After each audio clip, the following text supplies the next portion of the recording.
Marcos capítulo 1, a partir do versículo 21, diz assim: Eles entraram em Cafarnaum.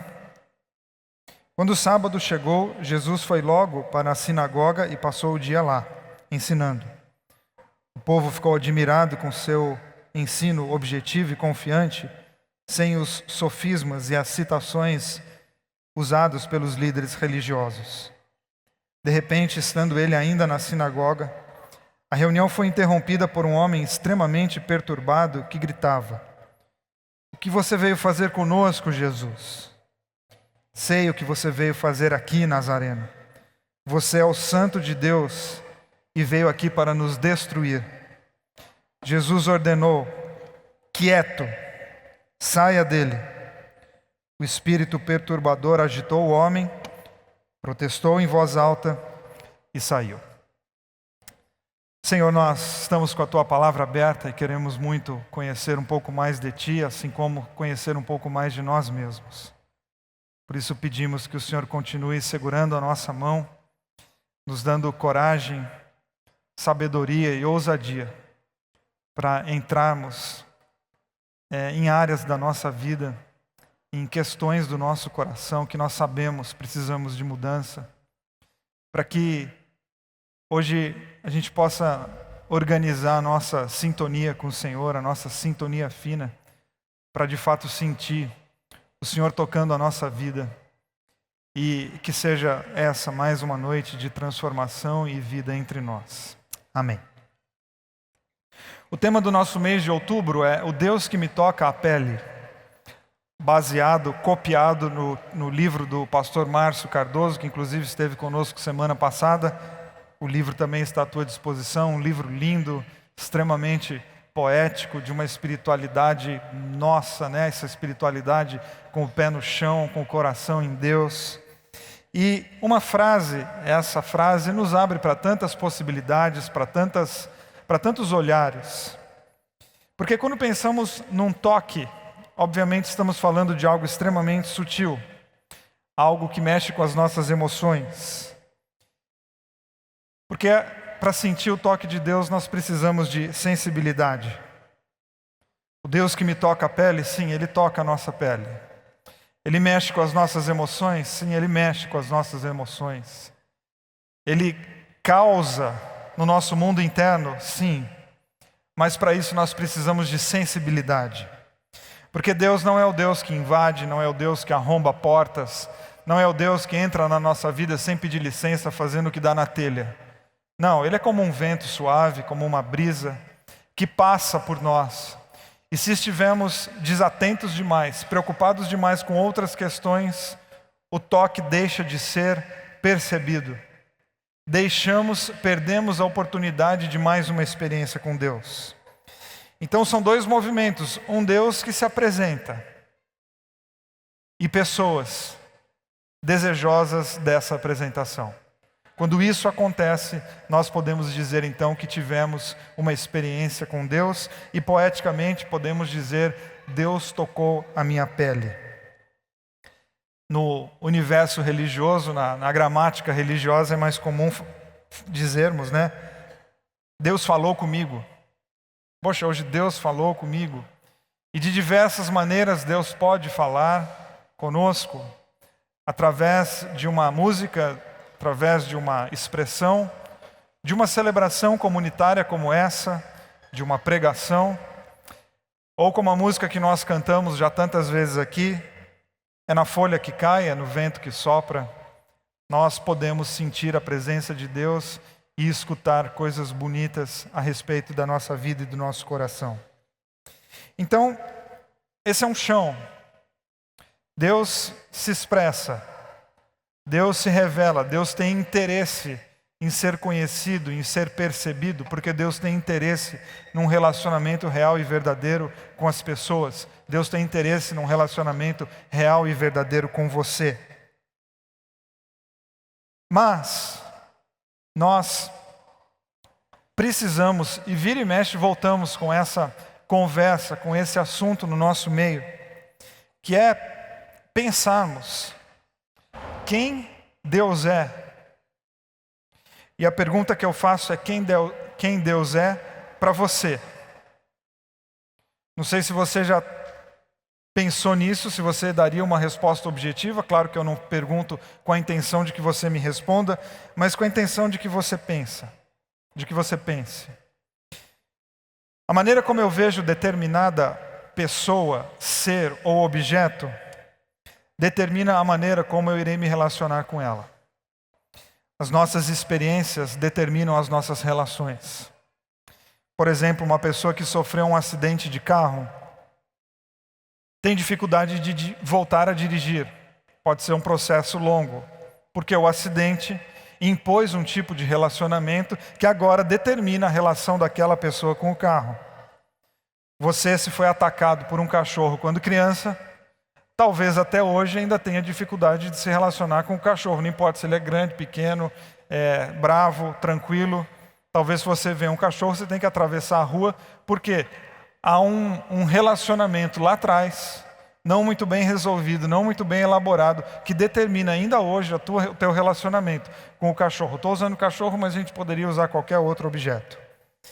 Nossas relações, nossas experiências determinam as nossas relações. E isso é muito pessoal. Para alguns aqui, o cachorro é um ser de medo. E há pessoas aqui que encontram com qualquer cachorro no parque, na rua, e vai lá passar a mão numa boa, sem estresse nenhum. Porque isso tem a ver com as tuas experiências. Porque a tua relação é determinada a partir das experiências que você teve na sua infância. Todo mundo chegou aqui hoje com uma mochila nas costas. Além de uma mochila talvez literal ou uma bolsa, você chegou também com uma mochila existencial. O que é essa mochila? Nessa mochila estão todos os teus conteúdos, os teus hábitos familiares, as tuas doutrinas de igreja, as ideias que você tem a respeito da vida, o seu conjunto de político, enfim, as suas ideias estão nessa mochila. E essas ideias dessa mochila são lentes com as quais você interpreta a vida. Inclusive, enquanto eu estou falando, a minha fala cai no coração de cada um de uma maneira diferente, porque a tua lente, o teu filtro, escuta o que eu falo, cada um à sua maneira, de acordo com as suas experiências. É a sua subjetividade, é a maneira como você responde às perguntas que o mundo te faz. Então eu te faço uma pergunta: quem é Deus para você? Teremos as mais variadas respostas, porque os conteúdos da nossa mochila são distintos. Por exemplo, pode pôr a foto da maçã. Todo mundo aqui sabe o que é uma maçã, certo? Acredito que a maioria aqui já comeu uma maçã. O que é uma maçã? Pois isso é comum, tem um significado comum. É uma fruta, pode ser vermelha ou pode ser verde. Eu não sei que época do ano que dá a maçã. Agora, o que é a maçã para você? É o seu significante, é teu. O que significa a maçã para você? Aí você vai dizer, maçã para mim? Maçã para mim é o fruto proibido. Não por causa da Eva e do Éden, não isso. É porque quando eu era criança, maçã era uma fruta muito cara, e na minha casa nunca teve maçã. Então quando eu penso em maçã, eu penso em alguma coisa que eu não pude comer na minha infância. Talvez seja para você isso. Aí você que nasceu em outra época diz assim, para mim maçã... Cara, na época que eu era criança, deu uma infestação de maçã. Minha mãe punha maçã no arroz, no feijão, no suco. Em todo lugar tinha maçã, não posso ver maçã. Quer dizer, tem gente que lida com a maçã pela falta, tem gente que lida com a maçã pelo excesso. Para todos nós ela é uma fruta. E a relação? Para uns é algo que eu não tive. Para outros pode ser, foi um excesso, eu sou enjoado de tanta maçã que eu comi. Então, as nossas experiências determinam o tipo de relação que nós temos com as pessoas, com as coisas e com os objetos. A nossa relação com Deus também é assim. Quem é Deus para você? Eu pergunto mais uma vez. E essa pergunta é fundamental, pois ela também vai dizer se o toque de Deus no teu coração é algo que te dá prazer ou é algo que te dá medo. Se a presença de Deus é algo para você extremamente leve ou se para você é algo extremamente pesado. Deus é aquele ser irado, complicado, que está lá em cima e está bravo comigo. Quais são as suas percepções sobre Deus?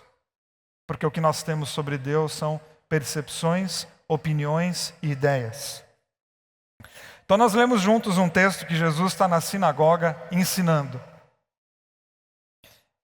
E você, se leu com atenção, percebeu que as pessoas estão admiradas com a capacidade de Jesus de não ficar enrolando, de não ficar usando palavra difícil para explicar sobre a vida, de não precisar ficar complicando para depois descomplicar. Está todo mundo impressionado com as ideias de Jesus. Nós não temos aqui no texto exatamente o que Jesus falou, mas seguramente Jesus está falando sobre amor ao próximo, sobre o rosto de Deus, convidando as pessoas talvez a redesenharem quem Deus é no coração delas. E de repente, diz o texto, e na versão A Mensagem diz que uma pessoa tomada por um espírito perturbador começa a acusar Jesus, afirmando que ele é um destruidor de vidas. Jesus não está falando especificamente com esse homem. Jesus está ensinando um grupo de pessoas.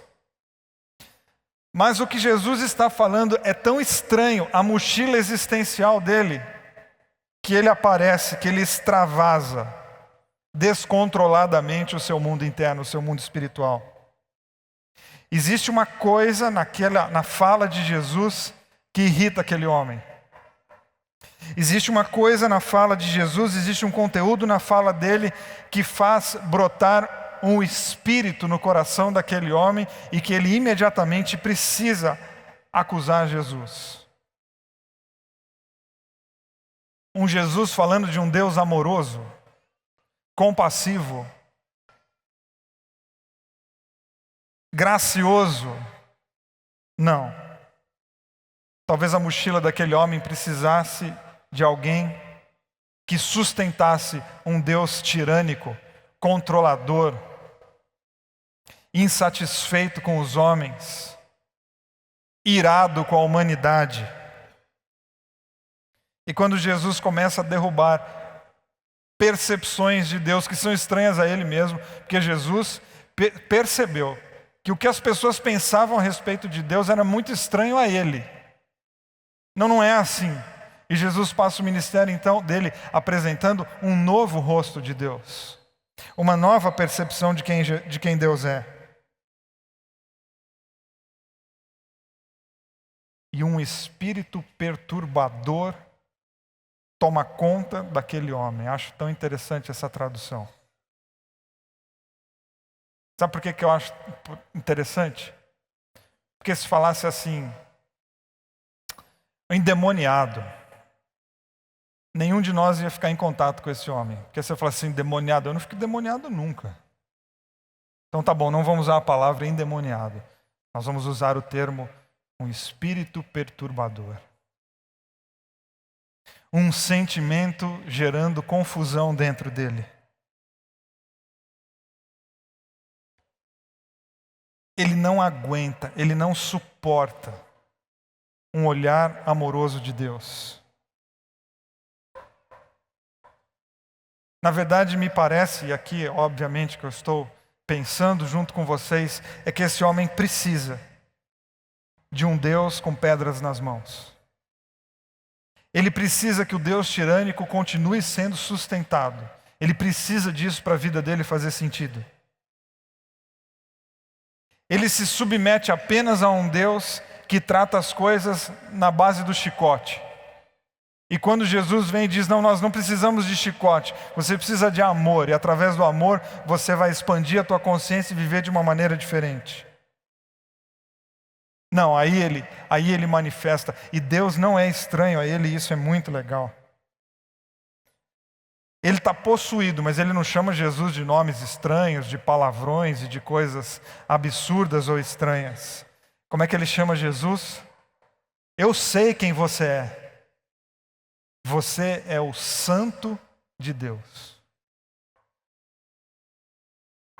Vírgula. Que destrói. O nome de Deus no coração dele é muito bonito. Eu sei quem você é o santo de Deus. E eu sei o que você veio fazer aqui com a gente. Destruir. Deus é bom? É, mas destrói. Como? Então é bipolar. Ele veio aqui nos abençoar, mas no final mesmo ele vai nos destruir. Porque ele é amor. Nossa, agora é tripolar. É o Leandro Carnal que falou assim, né? Que os pastores destilam ódio para provar que Deus é amor. Aí não é bipolar, é louco mesmo. Olha que mochila que ele tem. Os nomes de Deus estão bem bonitos. Mas o que ele pensa de fato sobre Deus é o Deus que destrói, sem nenhum critério, sem problema algum. E como que é fácil de ter a percepção de um Deus que destrói, de um Deus pesado, de um Deus que não tem o menor problema de sentar a mão na tua cara.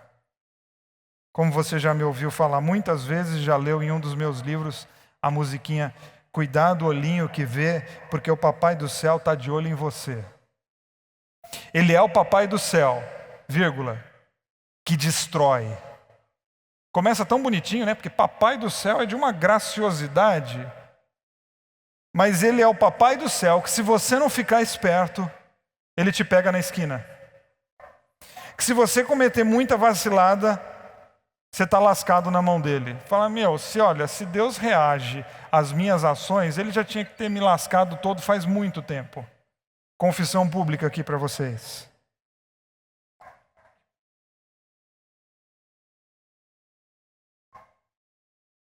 Quer dizer, musiquinha assim, cuidado, olhinho que vê, porque o Papai do Céu está de olho em você, é uma maneira de controlar desde cedo as pessoas em nome de um Deus tirano. É uma covardia com a criança e uma desonestidade com Deus.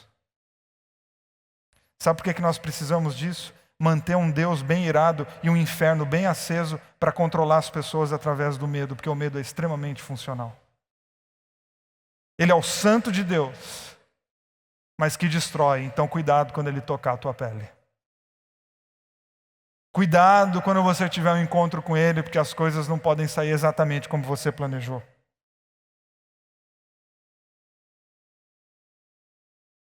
Apesar de que não é só essa música também, né? Porque aquela lá, Nana Nenê, que a Cuca vem pegar, dá um medo do caramba também, hein?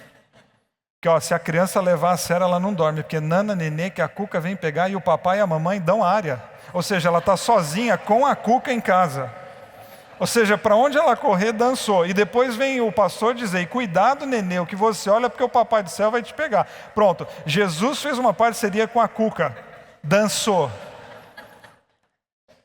Então a gente canta coisas de uma maneira bonitinha ou fala de um jeito bonitinho, mas o conteúdo é um horror. Então ele é o santo de Deus, mas ele destrói. Por isso não se impressione em quem faz expressões bonitas sobre Deus, porque de repente o conteúdo que ele pensa sobre Deus é um horror. Não se impressione em quem dá nomes lindos a Deus, mas justifica que a fome na África é fruto do pecado e que os africanos têm que morrer na miséria mesmo. Mas ele é o Jeová Jireh. Mas o que essa pessoa pensa sobre o furacão que matou 900 pessoas no Haiti agora? Não, ele é o soberano e ele faz o que ele quer. Não, você reconhece que Deus é soberano, mas ele destrói. O teu espírito também é perturbado como o daquele homem.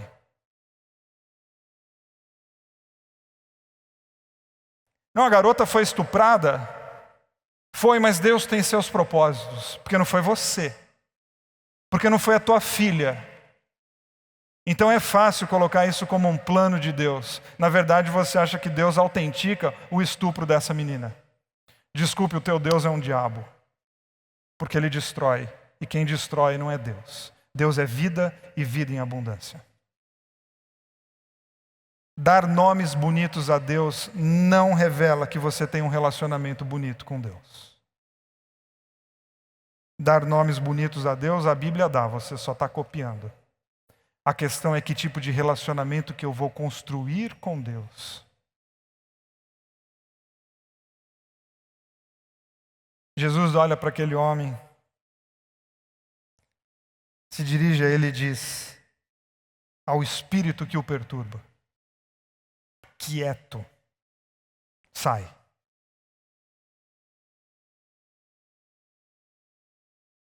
Jesus ordena que o conceito que o prende numa visão destrutiva seja destruído. Jesus não é contra aquele homem, Jesus é contra o espírito que controla aquele homem. Então, qual o espírito que rege a tua vida? Aquilo que aprisiona uma visão bonita de Deus tem que ser exorcizado, tem que ser expulso. Porque se uma imagem de Deus, o santo que destrói, se firmar dentro de você, sim, a tua vida vai ser um inferno e vai ser destruição para todos os lados. E tudo de ruim que acontece na humanidade vai ser colocado na caixa de um Deus que tem seus planos e hoje a gente não sabe para quê, mas um dia a gente vai saber por quê. Ou o contrário, porque eu nunca sei como é que é essa afirmação. Por que é que eu preciso responder quem Deus é para mim? Porque se eu afirmo que Deus é tudo para mim, o que eu penso sobre Ele vai determinar todas as minhas posturas. Vai visitar todas as minhas respostas. Vai definir quem eu sou como pai, como marido, como pastor, como cidadão, como vile.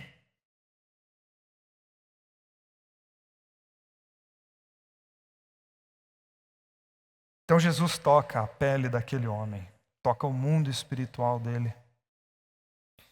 E se quisermos dar razão para ele, já que ele diz que Jesus veio para destruir, e boa parte das coisas são ambíguas, então eu vou olhar o lado certo da frase dele. Jesus veio destruir a imagem do Deus que destrói.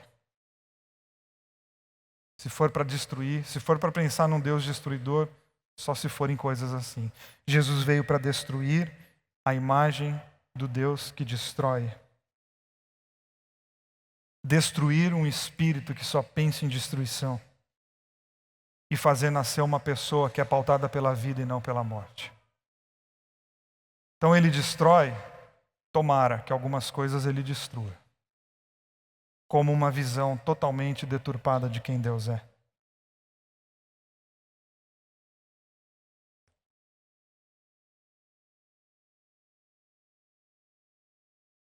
Qual é a sua percepção de Deus e quem Deus é na tua vida?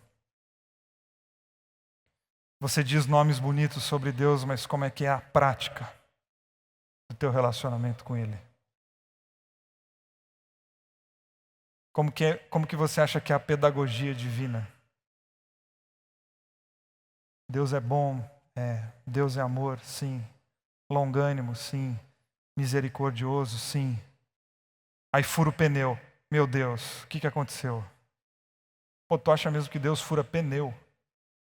Não, isso é porque você precisa trocar o pneu.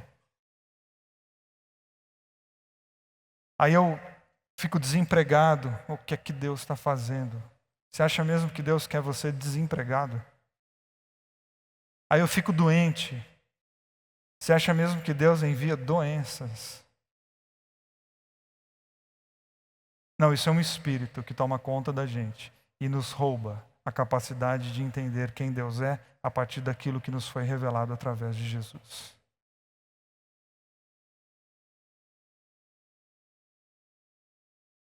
E Jesus cura a imagem de Deus para que aquele homem cure a sua própria imagem.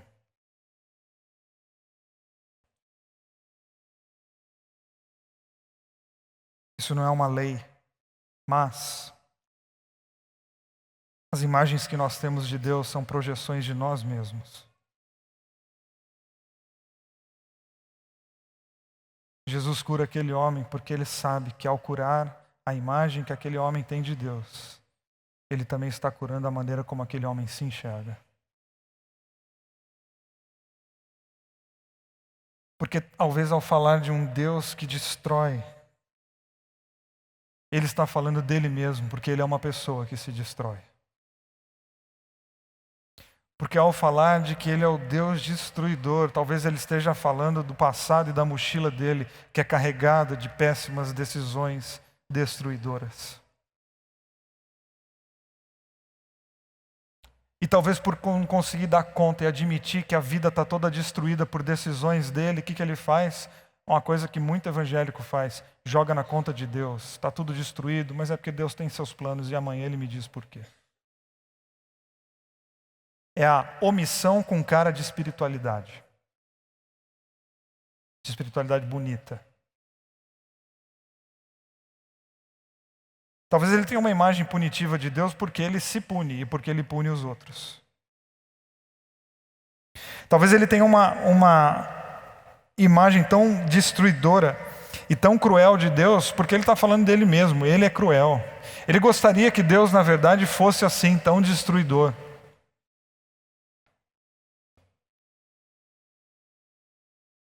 Jesus toca o coração daquele homem para tirá-lo de um inferno existencial que ele foi construindo com as ideias que ele recebeu, com os hábitos culturais e familiares que foram colocados na mochila dele e que agora impedem dele viver uma vida em paz. E ele toda hora é tomado por um espírito perturbador. Por que eu prefiro usar hoje à noite com vocês espírito perturbador e não endemoniado? Porque todos nós já fomos perturbados pelas nossas próprias ideias. Porque vira e mexe eu ainda sou perturbado pelas minhas próprias ideias. Porque vira e mexe eu percebo que as minhas ideias são lentes embaçadas que impedem que eu veja Deus com mais clareza e com mais beleza. Então, o que nós precisamos pensar quando a gente pensar em Deus é que toda percepção que foge do Deus é amor é nociva, perturbadora, demoníaca e precisa ser expulsa. Toda percepção de Deus que não está linkada com Deus é amor precisa ser extirpada, aniquilada e excluída do nosso coração. O que Jesus faz ao expulsar um espírito perturbador? Abre a mochila daquele homem. A mochila existencial que ele carregou naquele encontro, até aquele encontro.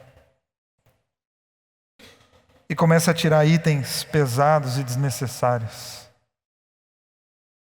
E olhando para ele dizendo, rapaz, você está carregando peso à toa.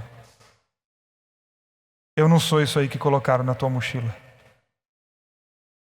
Joga isso fora. Ou melhor, entre num processo de jogar isso fora, porque algumas ideias demoram para a gente mudar de opinião.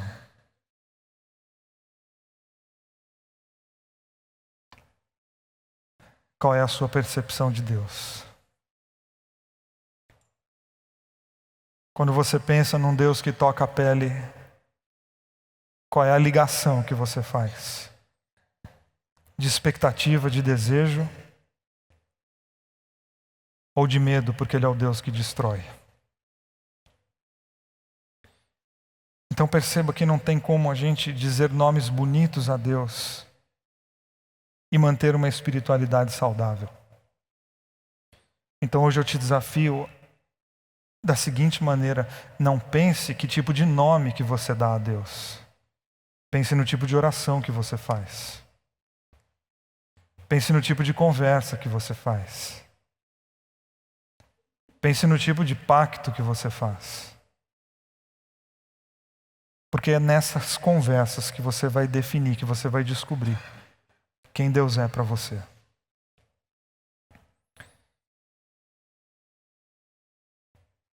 Eu não estou dizendo que você não tem que ter uma mochila nas suas costas, isso é inevitável. O que nós precisamos, eu e vocês, é coragem de abrir a mochila para descobrir se a gente não está carregando peso à toa. E uma coisa que por vezes é muito frustrante é você pensar o seguinte: mas Vili, você está dizendo então que pode ser que hoje, 40 anos depois que eu sou cristão, eu vou ter que jogar fora algumas coisas que eu vivi e coisas que me trouxeram até aqui? Sim, e qual é o problema? Eu não estou dizendo para você negar o teu passado, eu estou dizendo para você deixar a tua vida mais leve. Mas foi isso que te trouxe até aqui? Que bom, te trouxe até aqui. Ok. Você não precisa entrar em guerra com o teu passado. Mas você também não precisa aceitar toda a ideia como absoluta. Porque nos encontros com Deus, nos encontros que nós temos, quando Ele nos toca a pele, nós somos desafiados a rever os itens da nossa mochila e as posturas com as quais nós estamos construindo a nossa vida. Amém?